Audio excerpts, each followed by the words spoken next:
it's the 29th of April 2022 and it's the first anniversary of our video channel. So we thought we'd take the opportunity to do the 5 best fact books about London. But there's a catch. We can do the 7 best, just because. So number 7 of 5, it's Gillian Bevington's London Street Names. It's a pretty weighty term and all these pages here are histories of London streets. This is one of the best referenced books of London. Gillian Bevington wrote her book in 1972. It was in print for a decade or so and then went out of print in the late 80s. We found our copy on a bookstall in Liverpool, signed by the author, which we are very happy about. Number 6. Sheila Fairfield's The Streets of London, a similar book, but you can't buy these, they're both out of print, so that's why we're doing our top 5.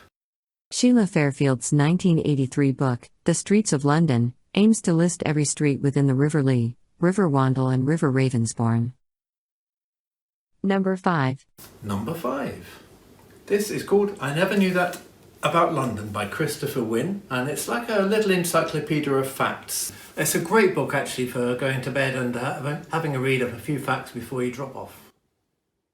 According to a review in The Guardian, Wynne's book is a delightful and informative addition to the capital's literary legacy. I Never Knew That About London will not fail to enhance months, even years, of gentle urban exploration. Any number of morning or weekend outings can be constructed from these rich pages. Number 4. This is Derelict London by Paul Talling. Paul still does tours of Derelict London, so it's a fascinating book if you've done one of his tours and have come home to do a bit more research, but it's full of photos of things in London which don't exist. Look beyond Big Ben and past the skyscrapers of the Square Mile, and you will find another London. This is the land of long-forgotten tube stations, burned-out mansions and gently decaying factories. Derelict London is a realm whose secrets are all around us, visible to anyone who cares to look. So number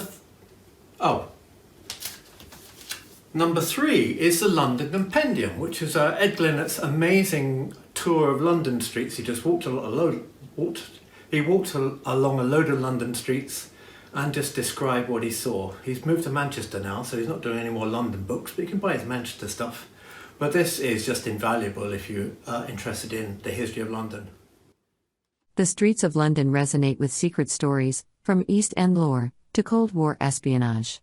From tales of riots, anarchy and grisly murders, to Rolling Stones gigs and gangland drinking dens. Ed Glennert has walked the length and breadth of the city to unravel its mysteries.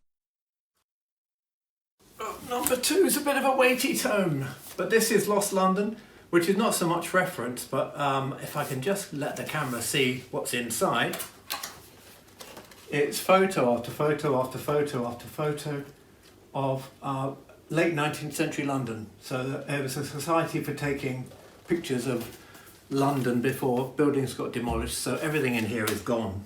Great book. This book contains more than 500 spectacular unseen photographs of London, taken between 1875 and 1945, from the archives of English heritage.